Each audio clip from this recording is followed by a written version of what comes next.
अजितदादांच्या निधनावर अमरावती जिल्ह्यातील नेत्यांनीही प्रतिक्रिया दिल्या आहेत.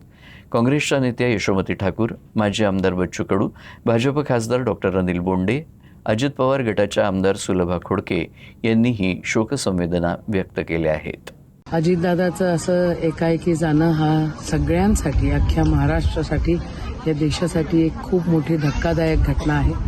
अजितदादा एक करारी, अतिशय डिसिप्लिन, लोकांमध्ये राहणारा, लोकांची कामं सतत करणारा, सकाळी उठून स्वतः नियमबद्ध राहणारा आणि सगळ्यांनाही नियमामध्ये ठेवणारी अशी एक व्यक्ती आज असा एक मोठा नेता आपल्यामधनं हरवून गेलेला आहे. या म्हणजे शब्द कमी पडतायत. त्यांना भावपूर्ण श्रद्धांजली या ठिकाणी वाहते.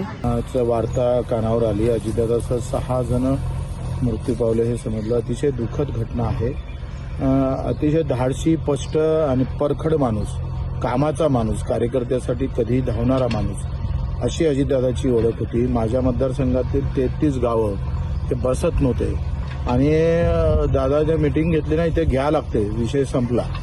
आणि अचलपूर परतवाड शहराची योजना निधी अभावी अटकली होती, ते सुद्धा दादानं सुरू केली होती.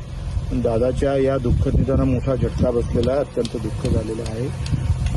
मी प्रहार आणि बच्चू कडू म्हणून त्यांना श्रद्धांजली. अजितदादा असे होते की एक वेळा शब्द दिला तो शब्द पूर्ण करायचा आणि जर होत नसेल तर स्पष्टपणे सांगायचं आणि सातत्यानं महाराष्ट्राचा विकास, गोरगरीब जनतेचं भलं झालं पाहिजे आणि स्पष्टपणे त्याला सांगितलं पाहिजे अशा स्वभावाचा माणूस, प्रशासनामध्ये पक्का. आणि अशा अजितदादाचं म्हणजे सकाळी 9 वाजता जेव्हा ती वार्ता आली 9:30ला, तेव्हा मोठा धक्का प्रत्येकाला बसला. आणि म्हणून खरं जर पाहिलं तर न भरून निघणारी हानी त्यांच्या कुटुंबाची आणि महाराष्ट्राची, देशाची झाली आहे. प्रेम होतं दादांचं.